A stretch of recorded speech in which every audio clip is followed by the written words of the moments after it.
اپنی تعلق کے لحاظ سے ماں اور باپ کے لیے برابر ہیں، تو پھر شیئرز میں یہ فرق کیوں کیا گیا؟ اور فرق نہیں کیا گیا بلکہ صرف معمولی فرق نہیں ہے، دگنے کا فرق ہے۔ چوتھا سوال یہ ہے کہ کیا کسی کو وصیت یعنی کسی کو میراث سے آپ ڈیبار کر سکتے ہیں؟ اور ڈیبار کا مطلب یہ ہے کہ آپ کسی کو یہ کہہ سکتے ہیں کہ میری جو میراث ہے اس تک پہنچے ہی نہ، اس کو آپ آف کرنا کہتے ہیں۔ پھر یہ کہ کیا غیر مسلموں سے میراث جو ہے وہ حاصل کی جا سکتی ہے؟ کیونکہ اس معاملے میں بھی ہمارے ہاں جو عام فتویٰ ہے وہ یہ ہے کہ اگر آپ کے والدین نان مسلم ہیں، آپ اگر مسلمان ہیں تو آپ کو میراث نہیں ملے گی۔ یعنی بچہ اگر کنورٹ ہو گیا ہے، یا ریورس بھی اگر ہو سکتا ہے کہ اگر بچے جو ہیں وہ نان مسلم ہیں اور ماں باپ کنورٹ ہو گئے ہیں، تو والدین آپس میں، والدین اور بچے اگر میں سے کوئی بھی ایک نان مسلم ہے تو وہ انہیرٹ یا میراث ان تک نہیں پہنچے گی۔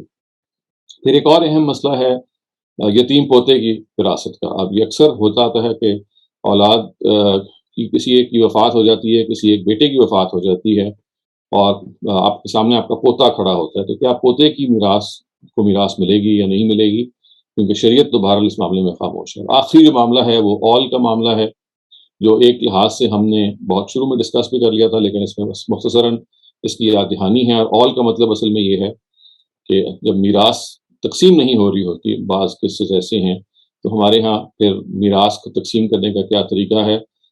جو ہمارے کلاسیکل اسکالرز ہیں وہ اول کا طریقہ اڈاپٹ کرتے ہیں۔ اس کا مطلب یہ ہے کہ شیئرز میں برابر برابر کمی کر دی جاتی ہے جزا فکر نکال کے، اور اس کے مقابلے میں جو فرائی اسکالرز ہیں، اور اس فرائی اسکالرز میں میں پہلے بھی اس کی نشاندہی کر چکا ہوں کہ استاد جاوید احمد غامدی سے یہاں مراد ہے، کیونکہ میراث کے موضوع پہ ان تینوں اسکالرز میں سے جنہوں نے کام کیا ہے یا جن کی ریسرچ ہمارے سامنے ہے، وہ استاد غامدی ہی ہیں۔ استاد مینا حسن اصلاحی اور استاد حمید الدین فراحی کی ہمیں اس معاملے میں تحقیقات جو ہیں وہ یا تو ملتی نہیں، اور یا وہ بالکل اسی قسم کی ہیں جس قسم کی آپ سمجھ لیجیے کہ کلاسیکل اسکالرس کی ہیں۔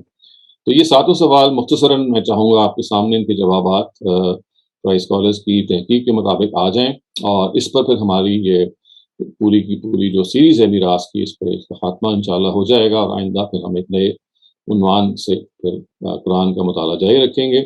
تو پہلا سوال یہ ہے خواتین حضرات کہ کیا ہم صرف 1/3 پر ہی میں وصیت کر سکتے ہیں؟ جیسے میں نے کہا کہ لا آف دا لینڈ، اور میں جب لا آف دا لینڈ کی بات کرتا ہوں تو جس ملک میں میں ہوں، پاکستان اس وقت، اس کے قانون کی طرف اشارہ کر رہا ہوں، اور یہ بالعموم جہاں تک میرے علم میں ہے اور بھی جگہوں پہ یہ قانون ہے، کیونکہ یہ بہرحال شریعت سے استشہاد کیا گیا، ایک حدیث سے استشہاد کیا گیا۔ اس میں قرآن مجید میں تو ہمیں کچھ نہیں ملتا کہ کیا لمٹ کی گئی ہے قرآن مجید میں وصیت کو، تو قرآن سے ہمیں کہیں لمیٹیشن نہیں ملتی۔ قرآن تو پھر سمپل یہ کہتا ہے کہ جو وصیت کی گئی ہے اس کو آپ پورا کیجئے، اور جو قرض اگر آپ نے چھوڑا ہے تو اس کو ادا کیجئے۔ نہ قرآن مجید 1/3 کی بات کرتا ہے، نہ نصف کی بات کرتا ہے، وہ بس صرف وصیت کی بات کرتا ہے۔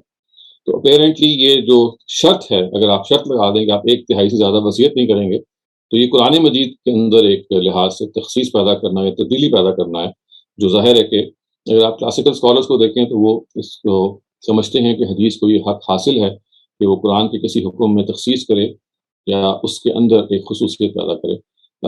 میں آپ کے سامنے استدلال رکھنا چاہتا ہوں جو کہ عام طور سے کیا جاتا ہے۔ جیسے میں نے کہا، آپ شرط کیا کہ اس سلسلے میں ہمارے پاس کوئی روایت تو نہیں موجود ہے، روایت تو یعنی کوئی آیت موجود نہیں ہے، البتہ روایت ہے جس کی بنیاد پہ ہمارے جو اہل علم ہیں، اہل فن ہیں، وہ استشہاد کرتے ہیں کہ دیکھیے قرآن مجید میں اگر یہ معاملہ خاموش ہے یا اس پر گفتگو نہیں کی گئی، تو ایک حدیث میں ہمیں اس کے بارے میں مل جاتی ہے۔ یہ حدیث میں نے آپ کے سامنے رکھ دی ہے، اس کو آپ دیکھ سکتے ہیں، یہ حدیث مختلف کتابوں میں ہے، اور اس کا ترجمہ میں پڑھ رہا ہوں کہ سعد بن ابی وقاص کہتے ہیں کہ انہوں نے بیان کیا کہ نبی صلی اللہ علیہ وسلم حجۃ الوداع میں میری عیادت کو تشریف لائے، یہاں بیمار تھے، میں اس وقت مکے میں تھا۔ نبی کریم صلی اللہ علیہ وسلم اس سرزمین پر موت کو پسند نہیں فرماتے تھے جہاں سے کوئی ہجرت کر چکا ہو۔ آپ صلی اللہ علیہ وسلم نے فرمایا، اللہ ابن افرا سعد بن خولہ رضی اللہ عنہ پر رحم فرمائے۔ میں نے عرض کیا، یا رسول اللہ، میں اپنے سارے مال و دولت کی وصیت کر دوں؟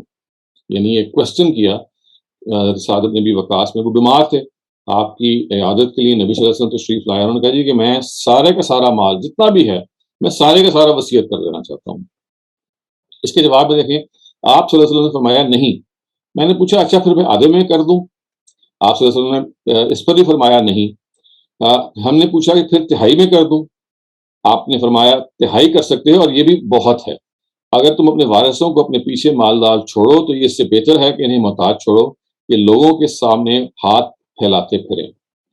تو یہ وہ روایت ہے جس کی بنیاد پہ خواتین حضرات ہمارے ہاں ملک میں قانون سازی کی گئی ہے کہ آپ 1/3 سے زیادہ وصیت نہیں کر سکتے. تو بداہت واضح ہے اگر آپ اس روایت کو پڑھیں کہ یہ حضرت سعد بن ابی وقاص کے اپنے حالات کے لحاظ سے نبی صلی اللہ علیہ وسلم نے ان کو مشورہ دیا کہ بھئی تم سارے کا سارا جو مال دے کے جا رہے ہو تمہاری اپنی اولاد بھی ہے, اگر تم نے وصیت کر دی تو وہ کیا کریں گے, وہ تو لوگوں کے آگے ہاتھ پھیلائیں گے. تو اس نے کہا اچھا جی میں 1/2 کر دیتا ہوں. تو نبی صلی اللہ علیہ وسلم نے کہا یہ بھی ٹھیک نہیں ہے. پھر انہوں نے اور کم کیا اور حتیٰ آخر میں انہوں نے کہا میں 1/3 نہ کر دوں. تو آپ نے کہا ہاں چلو یہ مت حاصل. تو اس سے لوگوں نے یہ قانون برآمد کر لیا کہ نبی صلی اللہ علیہ وسلم کی جو منشا ہے وہ یہ ہے کہ جو قرآن مجید میں کہا گیا ہے کہ من بعد وصیۃ یوصی بہا او دین, تو 1/3 سے زیادہ وصیت نہیں کی جا سکتی, کیونکہ نبی صلی اللہ علیہ وسلم نے سعد بن وقاص کے معاملے میں ان کو یہ مشورہ دیا. تو اس سلسلے میں خواتین حضرات کی بات ذہن میں رہنی چاہیے کہ احادیث جو ہوتی ہیں ان کے بارے میں تفصیل سے ایک اور کورس میں آپ کے سامنے گفتگو کر چکا ہوں کہ یہ ہمیشہ سچویشنل ہوتی ہیں. سچویشنل کا مطلب ہوتا ہے کہ یعنی نبی صلی اللہ علیہ وسلم کوئی اصولی حکم کبھی نہیں دے رہے ہوتے روایت کے اندر, ہمیشہ وہ کسی بات پہ یا تبصرہ کر رہے ہوتے ہیں یا کوئی سوال پوچھا جاتا ہے, اس سچویشن کے لحاظ سے آپ جواب دے رہے ہوتے ہیں. یعنی حدیث کے بارے میں ایک جو غلط فہمی انسانوں میں پیدا ہوتی ہے وہ یہ ہے کہ جیسے اللہ تعالیٰ نے قرآن نازل کیا ویسے نبی صلی اللہ علیہ وسلم بیٹھے تھے باقاعدہ حدیث پڑھانے یا اپنی بات کو سمجھانے, جیسے وہ روز کو درس دیا کرتے ہوں گے یا باقاعدہ طور پہ کچھ چیزوں کے بارے میں وہ کہتے ہوں گے کہ دیکھو قرآن کے علاوہ کچھ چیزیں ہیں جو میں آپ کو دینا چاہتا ہوں. یہ غلط فہمی یہاں سے پیدا ہوئی, جس نے پھر حدیث کے بارے میں وہ ایک جو رویہ پیدا کیا وہ یہ ہے کہ وہ قرآن کی شرح ہوگی ہر لحاظ سے, اور شرح جو ہے وہ ہمیں سمجھ میں نہیں آتی تو ہم بہرحال اگر وہ سند کے لحاظ سے ثابت ہے اس کو مان لیں گے. اور یہ میں عرض کر چکا ہوں کہ امام شافعی کی رسالہ میں اس بات کو تفصیل سے انہوں نے آرگیو کیا اور الٹیمیٹلی ان کی اس بات کو پھر بہت بڑی اکثریت نے مان لیا. یہ ضرور ہے کہ اس میں احناف نے اپنے طریقے پہ اختلاف ضرور کیا اور خبر واحد سے انہوں نے تخصیص کو ایکسیپٹ نہیں کیا. انہوں نے کہا کہ خبر متواتر ہی تخصیص کرے گی, لیکن ایک مرتبہ اگر خبر متواتر کسی ایک چیز کو تخصیص کر دے تو پھر عام مخصوص انہ البعض کا معاملہ ہو جائے گا, جس کا مطلب ہے پھر اب خبر واحد بھی تخصیص کر سکتی ہے. تو یہ وہ پورا ان کا چونکہ ایک یوں سمجھ لیجیے غور کرنے کا طریقہ ہے جس کی بنیاد پہ وہ حدیث سے قانون سازی کرتے ہیں اور حدیث کو اختیار دیتے ہیں کہ وہ قرآن مجید کے اندر تخصیص کر سکے. تو یہ ایک چیز ہے جو ہمیں سمجھنی ہے کہ اس کے برعکس جو فرائی اسکالرز ہیں وہ یہ سمجھتے ہیں کہ دیکھیے روایت جو ہے وہ ہمیشہ ایک موقع اور محل کے لحاظ سے ہمیں کوئی تفصیل بتاتی ہے. یہاں سعد بن وقاص کی جو اولاد تھی اور ان کی جو اپنا جذبہ تھا اس کو سامنے رکھ کے نبی صلی اللہ علیہ وسلم نے ان کو یہ سمجھایا کہ یہ موضوع نہیں ہے کہ آپ اپنے سارے کام کرتے ہیں, آپ کی اولاد موجود ہے اور وہ اولاد اگر ایسی ہے کہ ان کی ضرورت ہے تو وہ بعد میں ہاتھ پھیلائیں گے. تو آپ نے گریڈ کرتے ہوئے یعنی گریجولی کہا کہ بھئی آدھا بھی ٹھیک ہے, پورا ٹھیک نہیں ہے, آدھا بھی ٹھیک نہیں ہے, حتیٰ کہ آپ نے کہا چلو 1/3 تک ٹھیک ہے. یہ روایت کی نوعیت ہی یہ بتا رہی ہے کہ یہ خاص سچویشن میں نبی صلی اللہ علیہ وسلم کا مشورہ ہے جو انہوں نے دیا, اور اس کا مطلب ہرگز یہ نہیں تھا کہ کوئی یہ بائنڈنگ چیز ہے, نہ ہی اس کا یہ مطلب یہ تھا کہ تمام کیسز کا یہ احاطہ کر رہا ہے. اس وجہ سے یہ حد لگانا اور اس کو دین کا منشا سمجھنا کہ ہم کو 1/3 ہی تک وصیت کرنے کا حق حاصل ہے, اس کو نہیں مانا جا سکتا. آپ اگر چاہیں ہو سکتا ہے کہ کوئی سچویشن ایسی ہو کہ جس میں آپ سارے کا سارا مال کسی کو وصیت کرنا چاہیں تو وہ آپ کر سکتے ہیں, صرف اس کو جسٹیفائڈ ہونا چاہیے. تو اس چیز کی وجہ سے بعض دفعہ بہت قباحتیں پیدا ہوتی ہیں. یعنی یہ بات بالکل ٹھیک ہے کہ اگر آپ کو وصیت کرنی ہے, اگر آپ اتنے رشتہ دار موجود ہیں تو آپ کو ایک درجے ہی میں کرنی چاہیے تاکہ میراث کے لیے کچھ پیسے تو بچیں. لیکن بہت سارے کیسز ایسے ہوتے ہیں کہ جہاں پہ آپ محسوس کرتے ہیں کہ اگر آپ زیادہ مال کسی کو وصیت کر دیں تو یہ آپ کی حالات کے لحاظ سے, سچویشن کے لحاظ سے بالکل موزوں ہیں. تو دین کے لحاظ سے اور اس نہج پر اگر آپ غور کریں جس میں اصل میں قرآن مجید کی بات پر کسی تخصیص کو عائد نہیں کیا جا سکتا, مشورتاً جو حالات کے لحاظ سے روایت کسی ایک سچویشن میں ایک صحابی کو بات بیان کر رہی ہے وہ ان کی اپنی بیک گراؤنڈ اور پس منظر کے لحاظ سے ہے. عین ممکن ہے کہ ان کے سامنے کوئی اور صحابی یہ سوال کرتے تو نبی صلی اللہ علیہ وسلم ان کے بیک گراؤنڈ اور حالات کو دیکھ کے کوئی اور جواب دیتے. تو اس وجہ سے اس کو جنرلائز کرنا اور ایک قانون کا استخراج کرنا یہ اصولی طور پہ ٹھیک نہیں ہے, اور اس کا جواب یہی ہوگا کہ آپ عدل کو سامنے رکھ کے, انصاف کو سامنے رکھ کے کسی بھی تعداد میں وصیت کر سکتے ہیں. تو یہ پہلے سوال کا ان کی طرف سے جواب ہے. آئیے اب جو دوسرا سوال تھا اس طرف ہم آگے بڑھتے ہیں. دوسرا سوال یہ تھا کہ کیا وارثوں کے حق میں وصیت ہو سکتی ہے؟ یعنی وارثوں کے حق میں جو وصیت ہے اس کا مطلب کیا ہے؟ اس کا مطلب یہ ہے کہ جن لوگوں کو اللہ تعالیٰ نے دے دیا ہے، اللہ تعالیٰ نے آپ کو وارث بنا دیا تھا، ان کے حق میں وصیت ہو سکتی ہے. تو اس بات کو سمجھنے کے لیے پہلے سورہ بقرہ کی ان آیات کو ذرا ان کا ترجمہ سن لیجئے. یہ آیتیں ہیں جب قانون میراث ابھی نازل نہیں ہوا تھا سورہ نساء میں، تو سورہ بقرہ کی ان آیتوں کے مطابق میراث کو تقسیم کیا جاتا تھا، اور اس میں یہ بتایا گیا کہ آپ وصیت جو ہے وہ کر سکتے ہیں. یعنی کوئی شیئرز نازل نہیں ہوئے تھے. آپ یوں سمجھیے کہ جب اللہ تعالیٰ نے قانون میراث کا حکم دینا چاہا تو شروع میں کوئی شیئرز نہیں بیان کیے جیسے کہ سورہ نساء میں بیان ہوئے، یعنی 1/3 یا 2/3 یا 1/2. یہ جو تفصیل ہے اس کو آپ نے اللہ تعالیٰ نے نازل نہیں کیا، بلکہ شروع میں انہوں نے یہ کہا کہ آپ وصیت کر دیں، یعنی جتنی چاہے وصیت کر دیں. اور یہ کہا کہ یہ وصیت جو ہے اس کو ہر حال میں آپ کو اگر کرنا ہے تو اس کے لیے والدین اقربین جیسے الفاظ آپ اس کو بھی دیکھیں گے، ان کے حق میں آپ کر سکتے ہیں. جتنے بھی آپ کریں گے وہ اس کو ایکسیپٹ کر لیا جائے گا. یعنی دوسرے لفظوں میں جو قرآن کی بتائے ہوئے شعرز ہیں جو سورہ نساء میں نازل ہوئے ہیں، جب تک وہ نازل نہیں ہوئے تھے اس سے پہلے تک یہ آیت تھی جو گورن کر رہی تھی. اور اس آیت میں ہر انسان کو اختیار دیا گیا تھا کہ اگر آپ مال چھوڑ رہے ہیں تو جو پرپورشن بھی آپ کے دل میں ہے اس کے لحاظ سے آپ وصیت لکھ دیں جی کہ میری ماں کو اتنا مل جائے، میرے باپ کو اتنا مل جائے.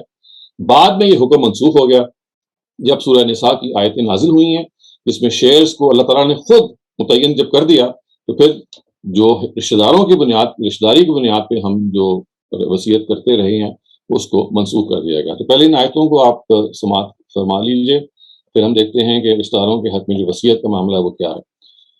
اس کے الفاظ یہ ہیں جی کہ کتب علیکم اذا حضر احدکم الموت ان ترک خیرا الوصیۃ للوالدین والاقربین بالمعروف حقا علی المتقین فمن بدلہ بعدما سمعه فانما اسمه علی الذین یبدلونہ ان اللہ سمیع علیم فمن خاف من موص جنفا او اثما فاصلح بینہم فلا اثم علیہ ان اللہ غفور رحیم. تم پر فرض کیا گیا ہے کہ تم میں سے جب کسی کی موت کا وقت آ پہنچے اور وہ کچھ مال چھوڑ رہا ہو تو والدین اور قرابت مندوں کے لیے دستور کے مطابق وصیت کرے. یہ ہے وہ آیت. یعنی دستور کے مطابق سوسائٹی کا جو کنونشنز ہیں ان کے مطابق آپ وصیت کریں. یعنی جیسے والدین کے بارے میں 1/6 اور 1/6 بعد میں نازل ہوا، یا اسپاؤزز کے بارے میں یا اولاد کے بارے میں، اس کی یہاں پہ شروع میں کوئی تخصیص یعنی کوئی تعین نہیں کی گئی، اس کو ڈٹرمن نہیں کیا گیا، بلکہ یہ کہا گیا کہ آپ دستور کے مطابق جو بھی سوسائٹی کا رواج ہے اس کے مطابق کریں. اور یہ کہا کہ اللہ سے ڈرنے والوں پر یہ حق ہے. پھر جو اس وصیت کو اس کے سننے کے بعد بدل ڈالے تو اس کا گناہ ان بدلنے والوں ہی پر ہوگا. انہیں یاد رکھنا چاہیے کہ یقیناً اللہ سب کچھ سنتا اور جانتا ہے. جس کو البتہ کسی وصیت کرنے والے کی طرف سے جانبداری یا حق تلفی کا اندیشہ ہو اور ان کے درمیان صلح کروا دے تو اس پر کوئی گناہ نہیں ہے. بے شک اللہ بخشنے والا ہے اور اس کی شفقت ابدی ہے. یعنی اگر کوئی شخص جو ہے فمن خاف من موص جنفا او اثما فاصلح بینہم، یعنی اگر آپ کو کسی کے وصیت کرنے والے کی طرف سے یہ ہے کہ وہ کسی کی سائڈ لے لے گا، وہ جانبداری کا رویہ اختیار کرے گا یا کسی کا حق مارے گا، تو اگر کوئی شخص صلح کروا دیتا ہے اور اسے کہتا ہے کہ دیکھیے آپ نے صحیح طریقہ معاملہ نہیں کیا جو آپ نے وصیت کی ہے، بلکہ اس میں آپ کو چاہیے کہ آپ اس میں کوئی ایسا رویہ اختیار کریں جو قرین انصاف ہو، تو یہ کیا جا سکتا ہے. اور اس کے ساتھ ایک تنبیہ بھی کی گئی کہ فمن بدلہ بعد ما سمعہ فانما اسمہ علی الذین یبدلونہ. اگر کسی وصیت کو آپ نے کسی سے سنا ہے اور پھر جو گواہ ہیں یا جو اس کے ریسیپینٹس ہیں اس کو بدل ڈالیں تو یہ ایک بہت بڑی اوفینس ہے. تو یہ شروع کی وہ آیتیں ہیں جو میراث کے قانون کے لحاظ سے قرآن مجید میں نازل ہوئیں. جیسے آپ نے دیکھا کہ اس میں کوئی شیئرز کی ایگزیکٹ تعین نہیں کیا گیا. اس کے بعد سورہ نساء کی وہ آیتیں ہیں جو ہم پچھلے 4 سیشن سے پڑھ رہے ہیں، وہ نازل ہوتی ہیں سورہ نساء میں آیت نمبر 11 اور آیت نمبر 12، اور ہمیں معلوم ہے کہ آیت نمبر 176 جو کہ سورہ نساء کی آخری آیت ہے وہ بھی اسی سلسلے کی ہے. تو اب جو سچویشن سامنے آتی ہے خواتین حضرات وہ یہ ہے کہ یہ جو وصیت ہے اس کے اندر جو رشتہ داری کے پہلو سے وصیت ہے جتنا حصہ اس کا اس کو منسوخ کر دیا گیا. اور اللہ تعالیٰ نے یہ کہا کہ رشتہ داری جو کے پہلو سے جو وصیت آپ کر رہے ہیں یہ اللہ تعالیٰ کہتے ہیں یہ اختیار اب میں نے لے لیا، یہ اب میں نے لے لیا ہے. مطلب یہ ہے کہ حق کے رشتہ داری یعنی on the basis of your relationship with the deceased, کہ میرا جو فیملیل ریلیشن شپ ہے یا میرا جو اس کے ساتھ ایک خونی تعلق ہے، یعنی جس کی بنیاد پہ میں اس کا بیٹا ہوں یا باپ ہوں یا اس کا اس کا میں اسپاؤس میں سے کوئی ایک ہوں یا میں اس کی والد یا والدہ ہوں، تو یہ آپ پہلے اپنی مرضی سے کر سکتے تھے، 1/3 دے دیا، لیکن اب اللہ تعالیٰ کہتے ہیں کہ سورہ نساء میں جب شعر نازل ہوئے، اب یہ میں جس طرح سے میں نے آپ کو بتایا آپ ویسے کریں گے، رشتہ داری کی حد تک، لیکن چونکہ وصیت جو ہے اس کے کئی طریقے ہوتے ہیں، یعنی کئی قسمیں ہوتی ہیں، تو بعض اور قسموں کو اللہ تعالیٰ نے نہیں چھیڑا۔ دیکھیں وصیت آپ کسی کو ضرورت کے پہلو سے بھی کرتے ہیں، مثلا آپ اب اگر آپ نے اپنے بیٹے کو زیادہ دینا ہے یا بیٹی کو آگے سمجھ لیجیے زیادہ دینا ہے، آپ کا خیال یہ ہے کہ بیٹی جو ہے وہ کسی ضرورت کی وجہ سے، ہو سکتا ہے کہ وہ خدا نخواستہ ہینڈی کیپ ہو، یا ہو سکتا ہے آپ کو یہ خیال ہو کہ اس کی شادی نہیں ہو سکتی یا نہیں ہوگی اور زندگی کی دوڑ میں پیچھے رہ جائے گی، تو اب وہ ایک ضرورت مند کی جگہ پہ آ گئی ہے، تو اب آپ ضرورت کو سامنے رکھ کے اگر اپنی بیٹی کے حق میں وصیت کر دیتے ہیں یا والدہ کے حق میں وصیت کر دیتے ہیں یا کسی بھی وارث کے حق میں وصیت کر دیتے ہیں، تو یہ اس کے منافی نہیں ہوگا کہ آپ وارث کے حق میں وصیت نہیں کر سکتے، اس لیے کہ جو وارث کے حق میں وصیت ہے اس کا وہ والا حصہ جو رشتہ داری کی بنیاد پہ وہ اللہ تعالیٰ نے اپنے پاس رکھ لیا، لیکن وصیت صرف رشتہ داری کی بنیاد پہ تو نہیں نہ ہوتی، اس کی دو اور بنیادیں بھی ہیں، ایک ضرورت ہے اور دوسری خدمت ہے۔ خدمت کا کیا مطلب ہے؟ خدمت کا مطلب یہ ہے کہ ہو سکتا ہے کہ کسی موقع پہ کسی ایک بچے نے، وہ بیٹی ہو سکتی ہے وہ بیٹا ہو سکتا ہے، آپ کی خدمت غیر معمولی کی ہے، بس سب بچے تو ملک سے باہر چلے گئے یا ضرورت کی وجہ سے کہیں اور چلے گئے، لیکن ایک بیٹی یا ایک بیٹا اس نے غیر معمولی آپ کی سروس کی ہے، تو اب آپ اس کیس میں بھی اس کے حق میں وصیت کر سکتے ہیں۔ تو یوں سمجھ لیجئے کہ سورہ بقرہ کی جو آیتیں ہیں اس میں آپ کو حق دیا گیا تھا کہ آپ وصیت کر سکیں۔ وصیت کی 3 کیٹیگریز ہوتی ہیں، وصیت 3 طرح سے کی جا سکتی ہے، ایک رشتہ داری کی بنیاد پہ، 2 خدمت کی بنیاد پہ، اور تیسری ضرورت کی بنیاد پہ۔ تو جو رشتہ داری کی بنیاد پہ وصیت تھی اللہ میاں کا، وہ تو میں کر رہا ہوں اب آئندہ سے، اور وہ سورہ نساء کے ان شیئرز کے مطابق میں کروں گا، اور وہ ہمیں معلوم ہے جو ہم نے پچھلے سیشن میں پڑھے ہیں۔ البتہ جو دوسری 2 ہیں وصیت کی بنیادیں، ایک ضرورت اور ایک خدمت، اس کو اللہ میاں نے اوپن رکھا، اور اب بھی یہ کہا کہ اس ضرورت اور خدمت کے لحاظ سے آپ اب بھی وصیت کر سکتے ہیں، اس میں آپ کو پورا اختیار حاصل ہے۔ تو اس وجہ سے یہ جو بات ہم کہتے ہیں کہ وارثوں کے حق میں وصیت نہیں ہو سکتی، اس کی ایک کوالیفیکیشن ہے، اور وہ یہ ہے کہ وارثوں کے حق میں حق کے رشتہ داری کی بنیاد پہ وصیت نہیں ہو سکتی، وہ تو وصیت کا وہ والا حصہ ہے جو اللہ میاں نے کہا میرا اختیار ہے، میں نے بتا دیا، لیکن ورثاء کے حق میں خدمت کی بنیاد پہ بھی وصیت ہو سکتی ہے اور ضرورت کی بنیاد پہ بھی، اس لیے کہ وہ دائرہ اللہ میاں نے آپ کے لیے ابھی بھی آزاد رکھا ہوا ہے۔ تو یہ امپورٹنٹ بات ہے جس کو سمجھنا ضروری ہے۔ جو ہمارے کلاسیکل اسکالرز ہیں وہ لا وصیت علی وارث کی حدیث ہے، جس کا مطلب یہ ہے کہ وارثوں کے حق میں وصیت نہیں ہو سکتی، اس کی بنیاد پہ وہ تمام طرح کی جو وصیتیں ہیں ان کو ختم کر دیتے ہیں، اگرچہ یہ روایت خود بھی صنعت کے لحاظ سے کمزور روایت ہے، تاہم اس کی بنیاد پہ کہ لا وصیت علی وارث کا مطلب ہے کہ وارث کے حق میں کوئی وصیت نہیں ہے، اس کی بنیاد پہ وہ یہ کہتے ہیں کہ آپ کسی بھی قسم کی آپ وصیت وارث کے حق میں نہیں کر سکتے۔ تو استاد جاوید احمد عامری فرائی اسکالر ریپرزینٹ کرتے ہوئے وہ یہ کہتے ہیں کہ وارث کے حق میں تو آپ وہ وصیت نہیں کر سکتے جو اللہ میاں نے اپنے پاس رکھی ہے، وہ کون سی ہے؟ وہ رشتہ داری کی بنیاد پہ، being a son, being a father, being a spouse, لیکن وہ رشتہ داری کی بنیاد پہ وصیت کی ایک قسم ہے، جو 2 اور قسمیں ہیں وہ خدمت ہے، وہ ضرورت ہے، ان کی بنیاد پہ ابھی بھی آپ وصیت کر سکتے ہیں۔ جیسے میں نے عرض کیا کہ بیٹی کو تو اسلام نے آدھا حصہ دیا ہے والدین کا، وہ کیوں دیا وہ بھی ہم آگے جا کے ڈسکس کریں گے، لیکن اس کا پورا امکان ہے کہ وہ جو بیٹی ہے یا کوئی ایک بیٹی جو ہے اس نے اپنی زندگی، جیسے بہت سارے واقعات ہمارے ذہن میں آتے ہیں، تو وہ شادی نہیں کرتی کسی والدین کی، کسی والد یا والدہ کی معذوری کی وجہ سے یا اولڈ ایج کی وجہ سے، بہت سارے اس طرح کے اور کازز ہوتے ہیں، وہ باپ کے پاس چپکی رہتی ہے، ماں کے پاس چپکی رہتی ہے، تو اب ظاہر ہے کہ اس کی غیر معمولی ایثار اور خدمت جو ہے وہ زیر بحث ہے۔ تو اب واپس جائیے قانون میراث کی اس اساس پہ جس پہ اللہ تعالیٰ نے اس پورے قانون کو رکھا ہے، وہ کیا ہے؟ اقرب لکم نفع، منفعت کس کی کس سے زیادہ ہے؟ تو وہ منفعت کی کس سے زیادہ ہے، وہ تو حق رشتہ داری کے لحاظ سے اللہ تعالیٰ نے کہا کہ وہ میں طے کروں گا، لیکن اس کے علاوہ جو منفعتیں ہیں آپ کو اگر ضرورت کی بنیاد پہ یا خدمت کی بنیاد پہ آپ دینا چاہ رہے ہیں تو یہ بالکل دائرہ اوپن ہے، اور اس وجہ سے کسی ایسی بیٹی کو یا کسی ایسی بہن بھائیوں میں سے کسی کو یا کسی بھی پہلو سے آپ کسی شیئر ہولڈر کو زیادہ دے سکتے ہیں۔ جب آپ یہ زیادہ دے رہے ہوں گے تو ایسا نہیں ہے کہ آپ قانون میراث کو باطل کر رہے ہیں، قانونی میراث کا تعلق تو رشتہ داری کی بنیاد پہ وصیت سے، وہ تو اللہ تعالیٰ نے کہا میں دے رہا ہوں۔ زائد جب آپ دے رہے ہیں تو اس کی وجہ کیا ہوتی ہے؟ اس کی وجہ جیسے میں نے کہا کہ وصیت چونکہ 2 اور بنیادوں میں بھی کی جا سکتی ہے، اور وہ کون سی ہیں؟ ایک خدمت اور ایک ضرورت۔ تو اگر خدمت کا عنصر کہیں پایا جاتا ہے یا ضرورت کا عنصر کہیں پایا جاتا ہے تو اب آپ رشتہ داروں کے حق میں وصیت کر سکتے ہیں، یعنی